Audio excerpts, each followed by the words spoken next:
தயவு செய்து இதை கேளுங்க. டாக்டர் சொல்றதெல்லாம் நம்பாதீங்க. பசிச்சவன சாப்பிடுங்க, பசிச்சு சாப்பிடுங்க, நோயே இருக்காது. ஒரு வேளை உண்பவன் யோகி, இருவேளை உண்பவன் போகி, 3 வேளையும் உண்பவன் ரோகிங்கிறான், நோயாளிங்கிறான். ரோகினா நோயாளி. பார்த்து சாப்பிடுங்க. ஒரு சீன ஞானிக்கிட்ட போயிட்டு, ஐயா இறையன் வழி இருக்கிறாரு, ஒரு சீன ஞானிக்கிட்ட போயிட்டு கன்ஃபியூஸ் இந்த மாதிரி ஒரு இந்த பிக்குக்கிட்ட போயிட்டு ஒருத்தன் கேட்குறான், எப்பெல்லாம் மனிதர்கள் சாப்பிட்லாம்னு. சாப்பாடு இருக்கிறவன் பசிக்கும் போது சாப்பிட்லாம், சாப்பாடு இல்லாதவன் கிடைக்கும் போது சாப்பிட்லாம்.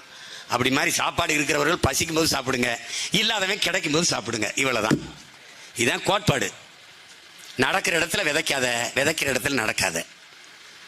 இதுதான். இதை புரிஞ்சுக்கிட்டு வேலையை செய்யணும். சாப்பிட்றது எப்படின்னு கூட தெரியல நமக்கு. உறக்கம் 8 மணி நேரம் உறக்கம்னு நம்பாத. உலகத்தில் சாதிச்சவனெல்லாம் மிக குறைந்த நேரம் தூங்கி வந்தான்.